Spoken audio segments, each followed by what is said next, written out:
매일 성경 묵상 나눔입니다. 10월 10일 월요일입니다. 오늘 본문은 사무엘하 14장 1절에서 20절을 묵상합니다. 본문을 읽습니다.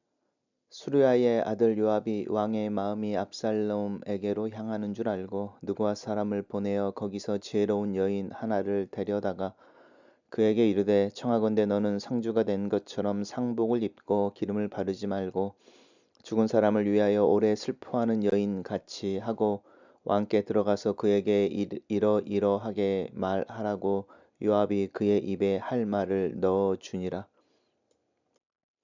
그와 여인이 왕께 아랠 때에 얼굴을 땅에 대고 엎드려 이르되 왕이여 도우소서 하니 왕이 그에게 이르되 무슨 일이냐 하니라. 대답하되 나는 진정으로 과부니이다. 남편은 죽고 이 여종에게 아들 둘이 있는데 그들이 들에서 싸우나 그들을 말리는 사람이 아무도 없으므로 한 아이가 다른 아이를 쳐 죽인지라. 온 족속이 일어나서 당신의 여종 나를 핍박하여 말하기를 그의 동생을 쳐 죽인 자를 내어 놓으라. 우리가 그 동생 죽인 죄를 갚아 그를 죽여 상속자가 될 것까지 끊겠노라 하오니 그런즉 그들이 내게 남아있는 숯불을 꺼서 내 남편의 이름과 시를 세상에 남겨두지 아니하겠나이다 하니 왕이 여인에게 이르되 내 집으로 가라. 내가 너를 위하여 명령을 내리리라 하는지라.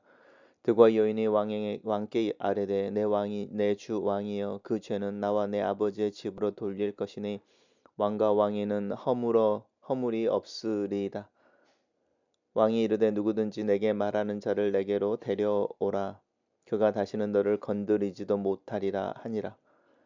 여인이 이르되 청하건대 왕은 왕의 하나님 여호와를 기억하사 원수 갚는 자가 더 죽이지 못하게 하옵소서. 내 아들을 죽일까 두렵나이다 하니 왕이 이르되 여호와께서 살아 계심을 두고 맹세하노니 내 아들의 머리카락 하나도 땅에 떨어지지 아니하리라 하니라. 여인이 이르되 청하건대 당신의 여종을 용납하여 한 말씀을 내 주 왕께 여쭙게 하옵소서 하니 그가 이르되 말하라 하니라. 여인이 이르되 그러면 어찌하여 왕께서 하나님의 백성에게 대하여 이같이 생각하셨나이까.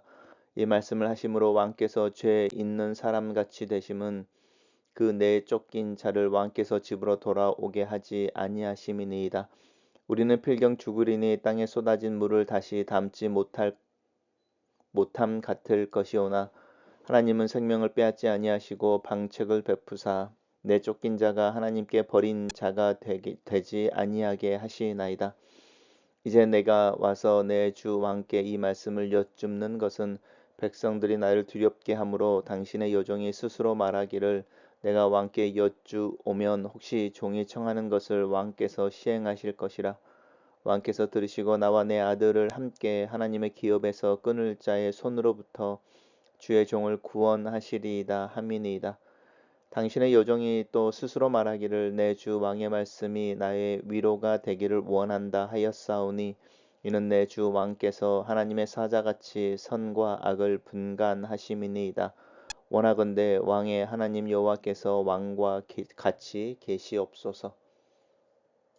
왕이 그 여인에게 대답하여 이르되 바라노니 내가 내게 묻는 것을 내게 숨기지 말라. 여인이 이르되 내 주 왕은 말씀하옵소서. 왕이 이르되 이 모든 일에 요압이 너와 함께 하였느냐 하니 여인이 대답하여 이르되 내 주 왕의 살아계심을 두고 맹세하옵나니 내 주 왕의 말씀을 좌로나 우로나 옮길 자가 없으리이다. 왕의 종 요압이 내게 명령하였고 그가 이 모든 말을 왕의 여종의 입에 넣어 주었사오니 이는 왕의 종 요압이 이 일의 형편을 바꾸려 하여 이렇게 함이니이다. 내 주 왕의 지혜는 하나님의 사자의 지혜와 같아서 땅에 있는 일을 다 아시나이다 하니라. 오늘의 본문은 어제에 이어지는 이야기로 이제 다말의 복수를 위해서 압살롬이 암몬을 죽이고 다윗의 분노를 피하여 도망쳐 있는 이후의 일입니다. 4개의 단락으로 나눠져 있습니다. 첫 번째 단락에서 요압입니다. 요압이 등장합니다. 요압이 등장할 때마다 사실은 전쟁이 있거나 또 어떤 형태의 죽음이나 계략이 존재합니다. 그래서 요압이라는 존재가 참 뭐라고 그럴까요? 우리 세조와 관련된 이야기를 나타날 때 뭐 한명회라든지 아니면 군사력도 있고 이렇게 무력도 사용하는데 굉장히 지략이 뛰어난 그렇지만 정의롭지는 않은 어떤 굉장히 이렇게 독특한 캐릭터로 성경 속의 다윗의 이야기 속에서 등장합니다. 요압은 다윗과 오래된 동지로서 다윗의 마음을 바로 알고 살피는 최측근이기도 합니다. 다윗의 마음이 압살롬에게로 향하는 줄 알았다. 이렇게 화가 누그러지고 있었다라는 거죠. 느고아로 사람을 보내는데 느고아라는 곳은 이제 요압의 고향의 근처에 있는 작은 마을인데 아마 느고아에서 사람을 구해오는 것은 예루살렘 사람들이면은 이제 다윗이 알아차릴 수도 있거나 또 그 사람에 대한 이야기를 다윗이 알고 있을 수도 있어서 아마 시골에서 무명의 또 다윗이 알지 못하는 어떤 이야기를 이야기할 수 있는 사람을 구하는 것 같습니다. 지혜로운 여인인데요. 말을 잘하고 상황 판단이 뛰어나고 또 어쩌면은 이제 계략을 꾸미는 중에는 이제 배우처럼 연기를 잘할 수 있는 여인을 찾습니다. 상주가 된 것처럼이라고 하는 거 과부라는 거죠. 남편이 없다는 뜻입니다. 죽은 사람을 위하여 오래 슬퍼하는 여인같이 과부가 가장 슬퍼하는 죽음이 어떤 것일까요? 자기의 아들이지 않겠습니까? 그러니까 이제 과부인데 아들이 죽어서 슬퍼하는 여인의 모습으로 다윗에게 가라. 라고 말하고 요압이 그의 입에 할 말을 넣어준다. 표현이 참 굉장히 문학적이지 않습니까? 이게 그냥 어떻게 말을 하라고 가르쳐 주는 게 아니고 그 여인에게 어떻게 말을 할지 그 말을 그 여인의 입에 넣어 줍니다. 단락을 요약해 보겠습니다. 저는 이 단락을 암몬을 죽이고 도망친 압살롬에 대한 다윗의 분노가 누그러진 것을 알아차린 요압은 누구와 여인을 데려다가 계략을 꾸민다. 이렇게 요약했습니다. 두 번째 단락에서 이제 죄송합니다. 두고와 여인이 다윗에게 가서 이야기하는 거죠. 이야기하는 핵심은 이제 남편이 죽고 이제 과부인데 아들이 둘 있었다는 겁니다. 근데 이 아들 둘이 들에서 싸우다가 그들을 말리는 사람이 아무도 없었다. 이제 다른 사람들 핑계를 대는 것 같지만 핵심은 한 아이가 다른 아이를 죽였다라는 데 있습니다. 형이 동생을 죽여서 이제 그 사실이 알려지고 이제 그 드고아라고 있는 이제 그 동네 사람들이 일어나서 자기 큰아들을 레오노와 이제 둘째 동생을 죽인 것에 대해서 이제 법을 집행하겠다 이제 이렇게 이야기하는 부분인데 정작 과부인 자기에게는 하나밖에 남지 않은 아들이 죽게 되어지므로 내 남편의 이름과 시를 세상에 남겨두지 못하게 되어졌다. 그러니까 아들이 하나가 죽었고 둘이 싸우다가 죽었고 그 아들을 죽인 큰 아들을 살인죄로 몰아 또 죽게 할 경우에 자기는 이 세상에서 이제 정말로 어, 후손이 하나도 남지 않는 불쌍한 사람이 된다. 이렇게 말하는 부분입니다. 근데 그 이야기를 듣고 다윗이 과부의 편을 들어줍니다.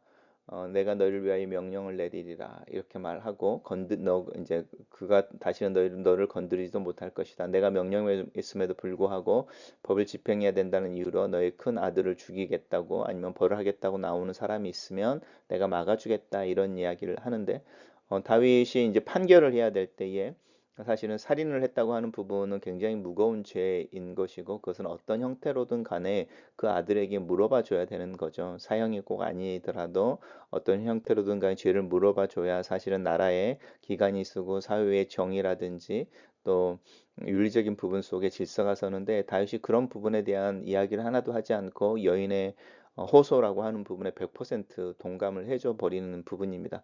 이 부분이 이제 다윗이 어느 순간부터 보이고 있는 부분인데 사실은 우리 사울을 죽이고 사울의 머리와 또 칼을 가지고 왔던 그 청년을 그 다윗이 처단하죠. 그리고 또 자신과 이렇게 정적이었던 이스보셋을 죽이고 또 그의 머리를 가지고 왔던 이스보셋의 부하들을 또한 죽일 때에 하나님께서 왕으로 세운 자, 기름 부은 자를 대적하여 그를 죽게 한 자들에 대해서 책임을 묻고 있었고 또 다윗 속에서 그렇게 선과 악에 대한 분별 이런 부분들이 있었는데 어느 순간부터 죄에 대해서 다윗이 잘잘못 또 책임을 묻거나 묻지 않습니다. 그게 보통 암몬의 이야기 속에 있었고 압살롬의 이야기 속에서도 나타납니다. 그러니까 다윗이 밧세바의 사이에서 죄를 짓게 되고 우리아를 죽게 하고 그 이후로 다윗 스스로가 이 죄의 문제에 있어서 아주 굉장히 관대해져 버립니다. 이것을 우리가 어떻게 이해해야 될지는 좀 고민해 봐야 될 것 같습니다.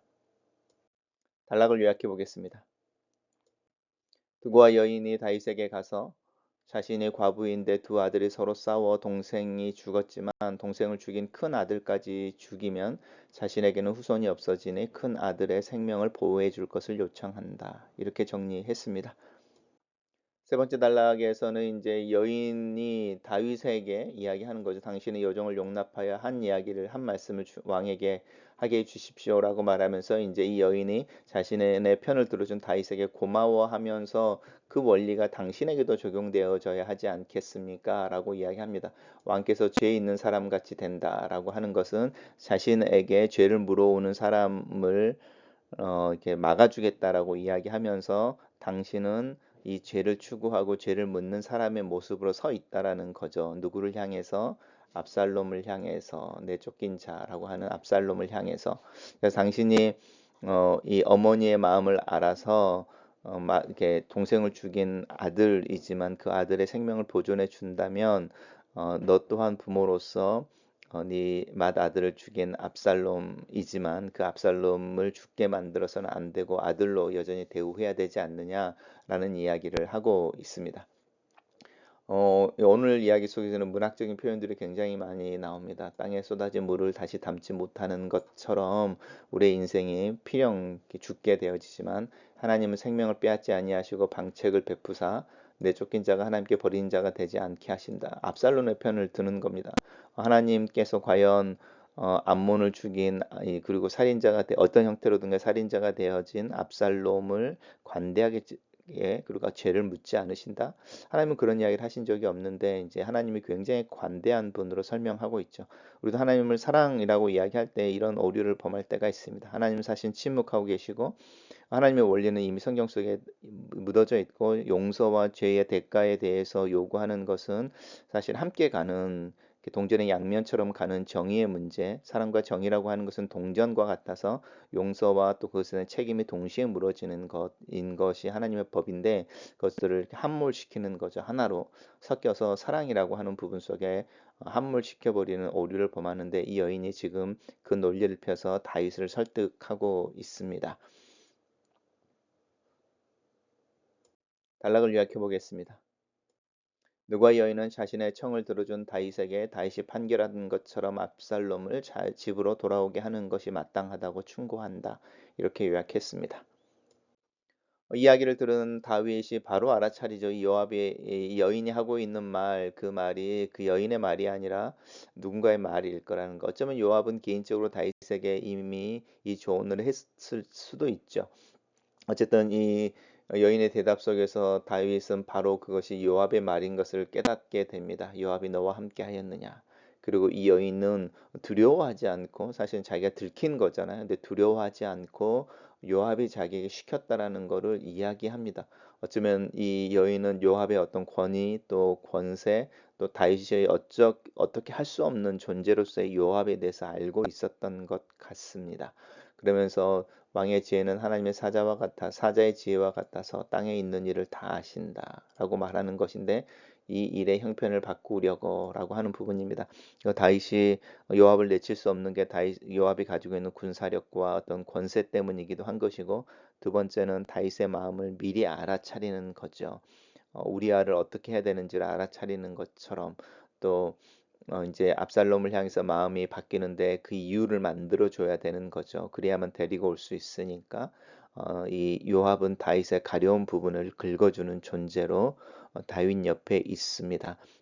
근데 문제는 무엇이냐면 그 관계 속에 정의나 진리라고 하는 부분이 사라져 버릴 때 이제 문제가 생기는 것이죠. 단락을 요약해 보겠습니다.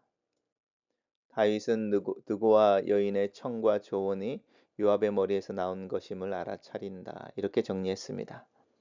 첫 번째 나눔입니다. 자신의 누이 다말을 범하고 수치를 안겨준 이복형 암몬을 죽이고 압살롬이 도망친 지 시간이 꽤 지났다. 요압은 다윗의 오랜 동지이며 골칫거리이다. 다윗의 마음을 너무나 잘 알아차린다.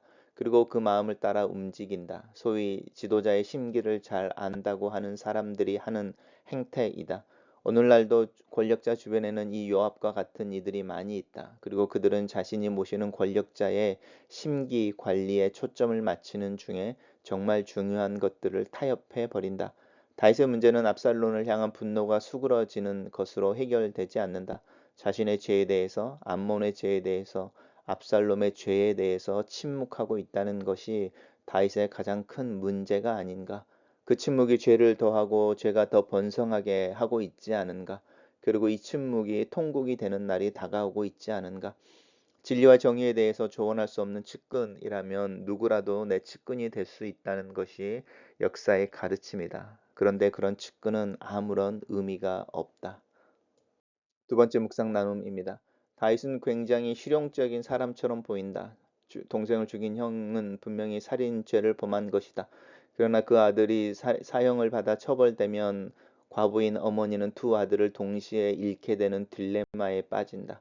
하지만 다윗은 망설이지 않고 이제 아들이 하나밖에 없는 어머니의 편에 선다. 원리나 원칙은 중요하고 그것이 어떻게 적용될지에 대해서는 유연함이 있어야 한다. 하지만 큰 아들에게는 죄가 반드시 물어져야 하는 것이 당연해 보인다. 그것이 꼭 사형이라는 극단의 방법은 아닐지라도 하나님의 원리가 용서와 그 죄의 대가에 대한 지불을 동시에 말하고 있지 않은가? 자신의 죄에 대해서 하나님은 그를 용서하시고 그 죄의 대가에 대해서도 분명하게 대가를 지불하게 하심으로 다윗에게 다시는 동일한 죄를 짓지 말아야 할 것을 분명하게 하지 않으셨던가? 다윗은 자신의 경험으로부터 배운 하나님의 정의와 사랑을 자기 신 앞에서 간청하는 여인의 호소에 적용하지 않는다. 다윗의 실용성은 원리와 원칙을 유연하게 적용함이 아니라 어느 사이에 원리와 원칙을 주장할 수 없다는 자신에 대한 자괴감에서 나오는 것은 아닐까. 나 또한 내 자신에 대하여 실망할 때, 죄의 문제와 깊이 씨름할 때, 내 상황이 좋지 않고 자신감이 사라져 버릴 때 다윗의 모습을 보이곤 한다. 세 번째 나눔입니다. 두고와 여인은 자신의 호소를 들어준 다윗에게 다윗 또한 그 원리를 적용할 것을 충고한다. 자신의 분노를 피해 도망쳐가 있는 압살롬을 다시 궁전으로 데리고 오는 것이 마땅하지 않느냐고 질문한다. 두고와 여인은 주구절절 하나님을 언급하며 자신의 호소에 하나님이라는 추임새를 넣는다. 그러나 하나님은 침묵하고 계신다. 다윗 또한 하나님을 향하여 기도하거나 자신의 결정에 대한 조언을 구하지 않는다. 사람의 계책이 주류가 되는 곳에 하나님의 이름은 하나의 화려한 장식에 불과할 뿐이다. 마지막 나눔입니다. 다윗은 두고와 여인의 말 속에서 요압의 음성을 듣는다. 다윗과 요압은 그렇게 서로의 마음을 알고 하고 싶은 이야기를 하는 사이이다. 자신에게 압살롬을 데리고 올 것을 직언하지 않고 다윗의 마음을 움직이는 상황을 만들어 자신이 한 말을 자신에게 적용해야 하는 상황을 만드는 요압을 향해 다윗은 어떤 마음을 품었을까? 요압을 어찌 할 수 없던 다윗의 탄식이 생각난다. 살다 보면 요압과 같은 이가 주변에 있을 때가 있다. 편하기도 하고 괴롭기도 하다. 분명한 것은 이 관계에도 원리와 원칙이 존재해야 한다는 것이다. 글로 쓰는 기도입니다. 내 자신에 대한 책망, 죄책감이 깊어서 내가 정의와 선을 이야기하거나 주장할 수 없는 존재라는 생각에 이르고 내 주변이나 내 삶에서 일어나는 죄와 제약의 문제에 대해 침묵하게 될 때가 있습니다. 그러는 중에 하나님으로부터 마음과 생각이 멀어지고 내 주변에는 질서와 규모가 사라져 혼돈이 되고 의지나 열정이 없어 자포자기의 하루하루를 살 때가 있습니다. 하나님의 용서와 은혜를 받은 자로서 나는 내 자신을 어떻게 바라보아야 할지 지혜를 구합니다. 용서받은 자로서 다른 이들의 잘못에 대해 어떻게 용서를 실천하고 또 그들의 잘못에 대해 무슨 이야기를 해야 할지를 알게 도와주시옵소서. 아멘.